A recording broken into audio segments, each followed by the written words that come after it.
Hello, we are back after a month being off, and I just want to start before Sarah starts and let you all know that once again we're going to give you information. It's nothing that we made up.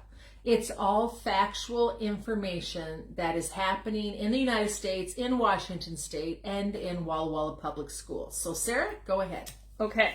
Well, first I want to start off and thank everybody, our dedicated group of people that have been praying for our schools and the youth of Walla Walla. Thank you. Thank you for coming to our monthly meetings, or even if you're just praying for us and can't come to those meetings, we appreciate you.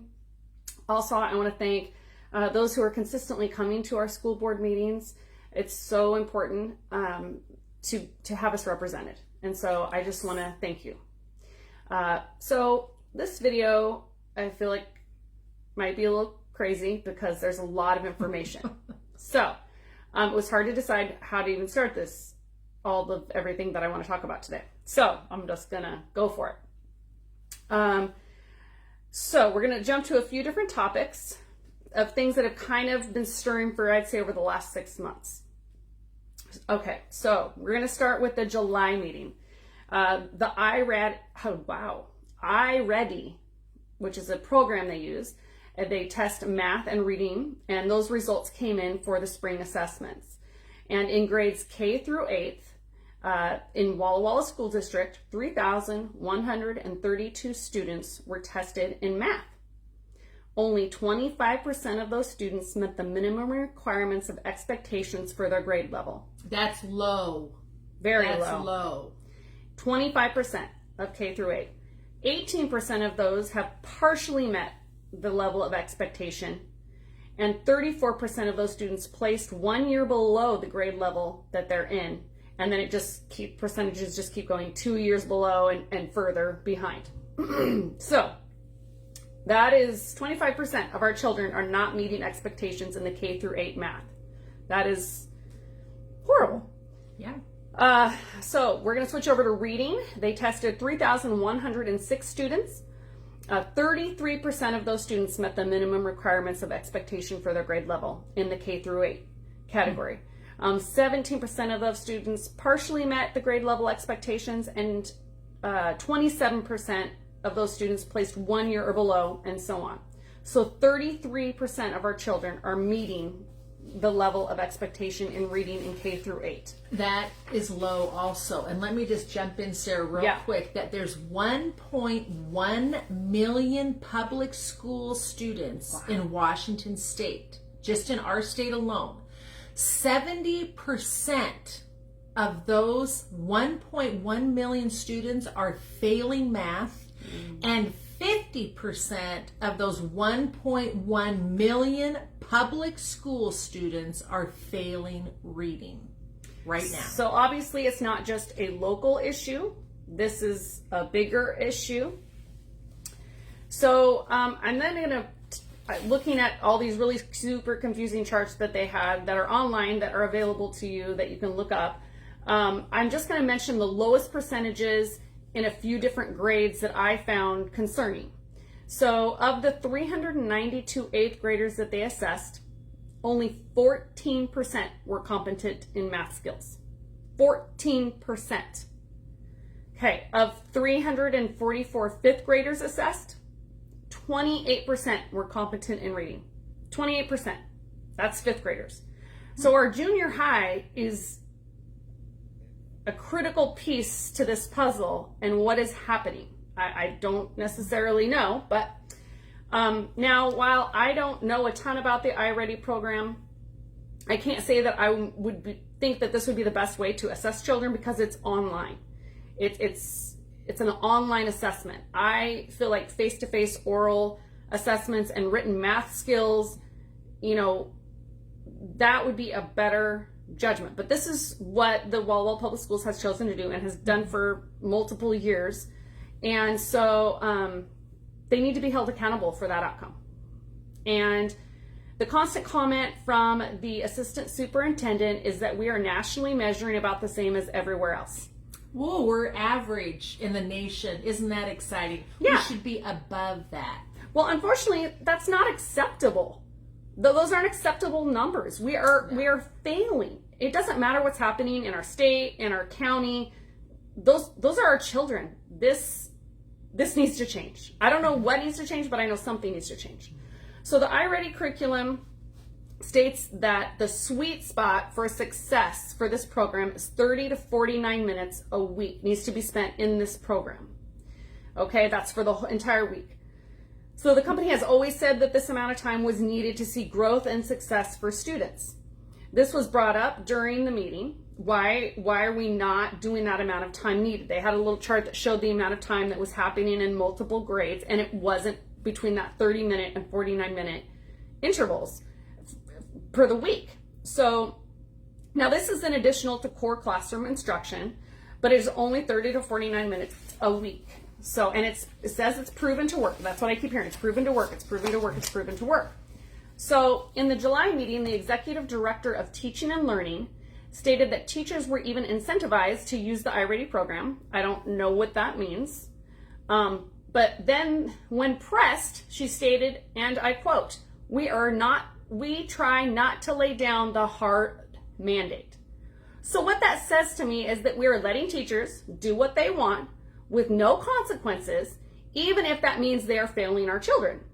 It could not be more clear to me. So they don't want to hard mandate anything. They don't want to tell a teacher, they don't want to be too hard on a teacher and tell them what to do, because how does that work? Anyway, okay. So to add to the insanity, at the August meeting just a few days ago, they received the results for the Reading for Success program that was done in the spring in K through 5. They had 83 students, mostly first through third, participate. Now this is an after-school program that they tried to get as many students involved in as possible that were lacking in skills, which is obviously a whole bunch of them because our percentages are not good. So they used 19 paraeducators to implement this program. So moving forward, the plan is to get as many struggling students involved in this after-school program. For me, as a mom, my kids go to school all day. Now you want them to stay longer just so they can maybe get up to close to a competency percentage. Why isn't that happening during the bulk of the school day? I don't believe that after-school programs are the answer. I have my own theories on why this isn't happening during the school day, but I would love to hear what you think your reasons are and what your experiences are here in our Walla Public Schools, and what your kids' experiences are on why you feel these percentages are the way they are. So I will also mention that in their teacher contracts that it states that there will be evaluations. It says that they will look at student growth data. It will be looked at twice within the school year. Each teacher is to have a student growth goal and have it set by October 31st. It states this in the contract, which you can also find online. My question is this happening? And again, this goes back to my point of a lack of accountability and consequences, because obviously things are not going fabulous, but I don't see anything happening. So I'm going to move on to a totally different topic, but let me know what you think about those things. Yeah. I recently went into the main school board office and I reviewed the SEL, Social and Emotional Learning curriculum called Character Strong. They're implementing it in the high school this year. This is the first year they've done that. I reviewed the 11th grade curriculum, and it is an online curriculum.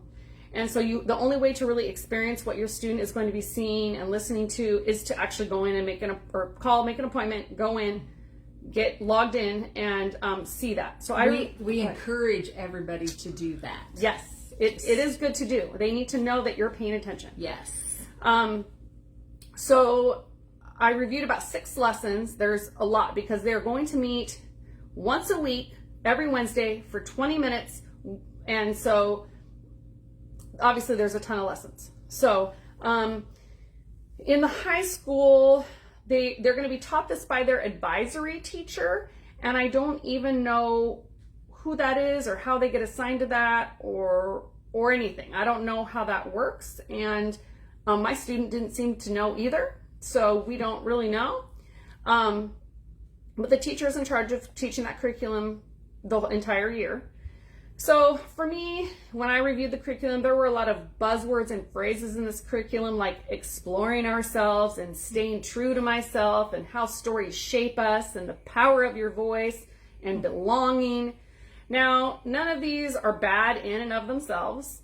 There are videos and slides, and there's one particular person in the video that seems to be really about social justice and feeling empowered, which I don't necessarily feel is appropriate for the educational environment and atmosphere.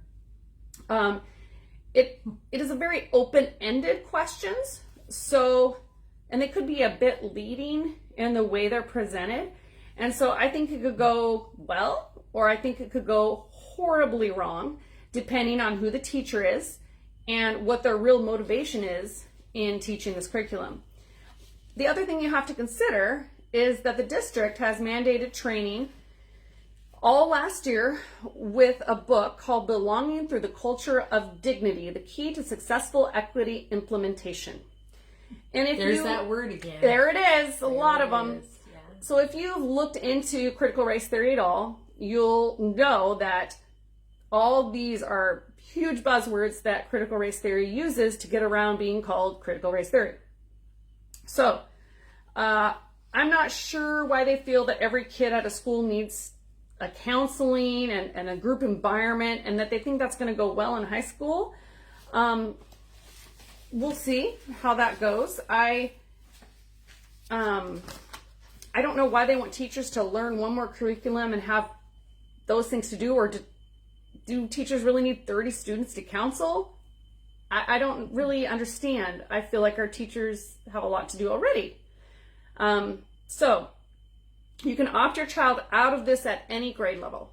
So realize that. I don't know what the process is for each school, but I do know that you can opt out. Now, high schoolers are at least able to communicate with you about what is happening in the classroom. I do worry about the younger age groups and what is really happening in those classes. They're using a completely different SEL curriculum and a completely different curriculum that they used than last year. So if I had younger students, I would opt them out automatically without a thought. I really feel strongly about that. I do not have younger kiddos. So last but not least, I would say connected to SEL curriculum is the Revised Comprehension School Counseling Program. So this was just approved at the August meeting. I will quote, wow, the third paragraph, comprehensive school counseling program that focuses on the academic, careers, and social emotional needs of all students. And further down in paragraph 4, quoting, direct services include but are not limited to instruction, appraisal, advisement, and counseling. Indirect services are provided on behalf of students to enhance student achievement and promote equity and access for all students. And quoting from paragraph 6, all school counseling programs will include the following elements: classroom counseling curriculum, individual student planning, responsive services, and systems support for the counseling program. What I don't see in any of this procedure is that it talks about counseling my student. Is a parent involvement happening? Is there parent notification? Are parents notified when those things are happening? Because in the April meeting of this year, it was stated by the district SEL team update. They did an update at that meeting. There's a team of people that are in charge of SEL, that they were working with individuals and in small groups. I quote from one of the team members: small groups can be a very wide range of topics, from anxiety, skill building, to students who are experiencing a divorce, so students can come together and kind of have a sense of common identity. And later on, and we also meet with them one-on-one. I do not have children in lower grades, so I have a lot of questions. Are you aware that your student is receiving counseling? Do they tell you? Do you know who this person is or how they are counseling your child? Like I said at the meeting, counseling is far outside the scope of education. It is a family's job to decide when and who counsels their child. I'm going to be honest, this literally infuriates me as a mom. Parental rights are being bashed. Finally, I would like to mention something extremely important. Some of what we face here in Walla Walla is due to legislation in Olympia. There are 11 initiatives in Washington State that need signatures right now. One of these in particular should really interest you. It is I-1495 and is titled Curriculum Transparency. I am really excited to see this initiative in Washington State. So the way to learn more about it is you can go to Let's Go Washington. You can learn about 11 initiatives and where you can sign those. They need so many signatures by the end of a certain time in December. There are 3 main areas that they cover in these initiatives, and one is public safety, cost of living, and good governance. So please let me know if you do not see a location close to you where you might be able to sign and see those things. But Let's Go Washington is the place to start. So now is the time more than ever for us to come together in unity and raise our voices and be the parents to our children's lives. Be the parents in our children's lives. It is our responsibility and honor, even when it is hard, even when it seems impossible. We are the ones held accountable for raising our kids. Let me know what resonates regarding the subjects we've discussed. What most concerns you? What are you willing to do about it? Yes, good job, Sarah. There's a lot of information there. Yeah. So we're just going to move on to something quite different. Cool. I am going to be talking about the academic queer theory. Yes, it's true. It's an actual theory, and you'll be quite shocked to hear what's happening. So, academic queer theory is a way of thinking that dismantles traditional assumptions about gender and sexual identity. And the reason why I bring that up is because the Portland, Oregon public schools have adopted a radical new curriculum teaching students to subvert the sexuality of white colonizers and begin exploring the infinite gender spectrum. It has been adopted in K through 5 classrooms throughout the Portland, Oregon public schools. I'm just going to cut to the chase because I don't like huge, words and everything. I'm just going to tell you in my words exactly what that means. In kindergarten, let's start from age 5. They are given an autonomy lesson featuring graphic drawings about children's genitalia. I've seen the pictures. Grade 5. A 5-year-old is looking at this. Not grade 5, you mean? Age 5. Kindergarten. Yes. They avoid the words boy and girl in favor of the gender neutral variants. Person with a penis and person with the vulva. Because according to the curriculum, some girls can have penises and some boys can have vulvas. Any gender and kid can have any type of body, the curriculum reads. That's in kindergarten. Now we're going to move on to 1st and 2nd grade. Students are introduced to the key parts of gender identity. They teach many people think there are only 2 genders, boys and girls, but this is not true. It says you can be both or neither. Gender identity is about how you feel on the inside. You can change your name to match what you are. This is all in the curriculum. They can learn about names, genders, and pronouns because only they can know what their gender is. That's in 1st and 2nd grade. And then on to 3rd through 5th grade. They begin lessons on, get ready for this, LGBTQIA2S+ activism. I can't even begin to explain all this, except teachers are told to eliminate the terms boys and girls, ladies and gentlemen, Mr. and Mrs., mom and dad, boyfriend and girlfriend.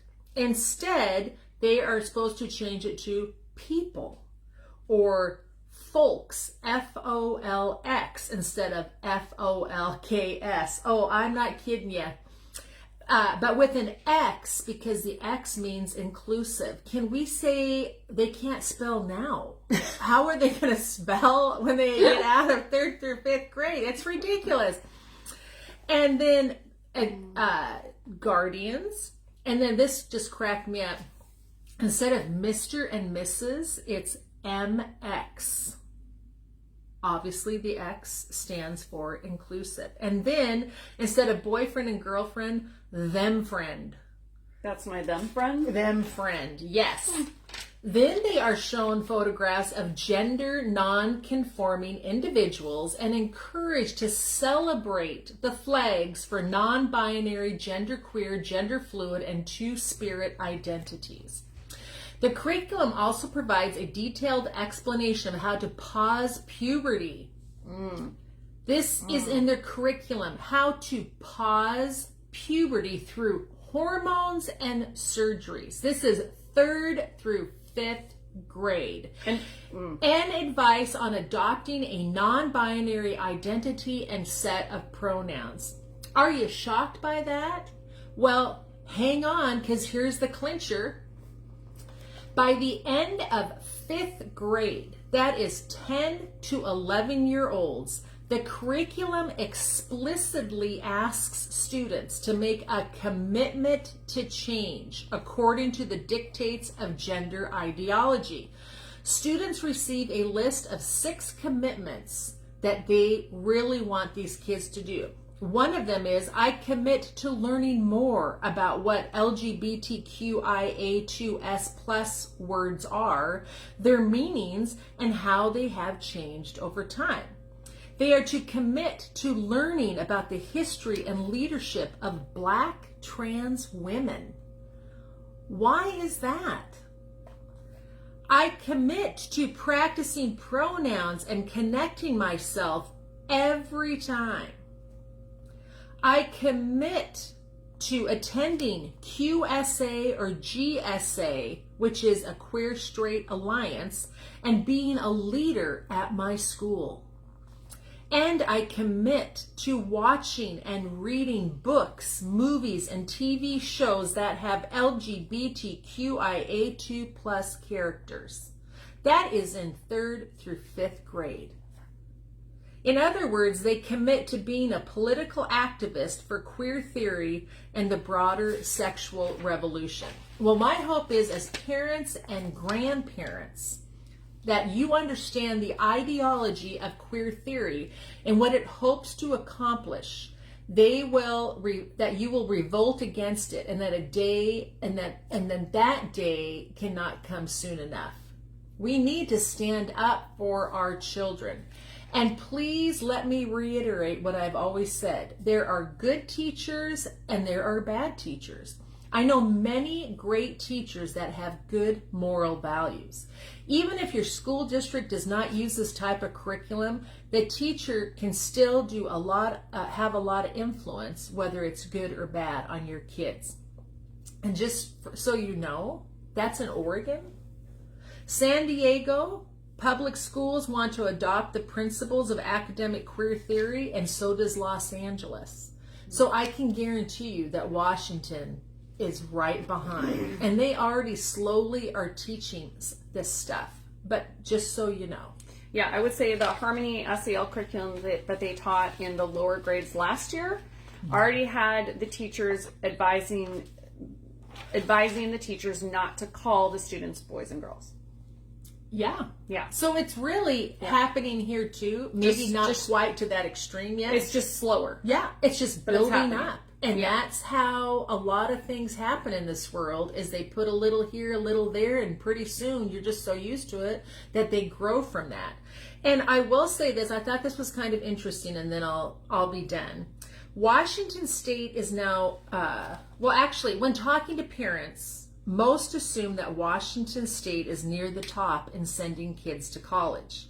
But in fact, we're nearly dead last. Washington State is now 46th in the nation in sending kids to college after high school. In 1992, we were 11th in the nation.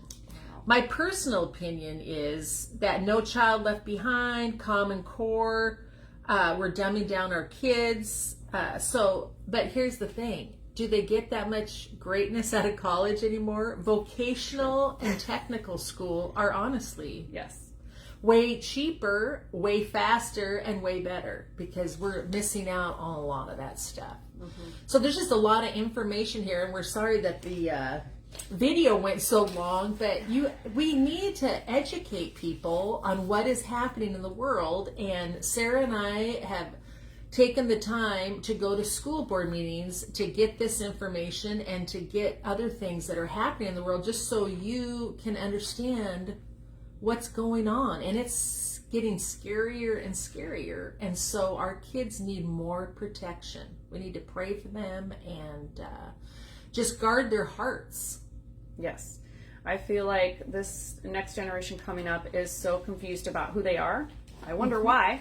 Yeah. And when you don't know who you are, there's some real struggles in all areas if you don't know who you are. So it's so important that we get this out of our schools, because none of that is education. Okay, so I want to remind everybody that our next meeting for the school board is September 20th. It is at 5:30.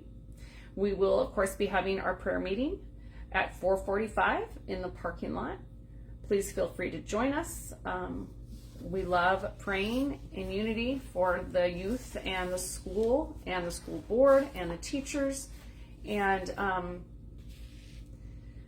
yeah, that was a lot to take in. A lot of times we do not talk about what we're going to talk about, and that was a lot. Wow. Shocking. Yeah, I'm just like, I don't even know wow. Okay. So you guys have a great Saturday. Yes. We will hopefully see you soon. Yes. Thanks. Bye.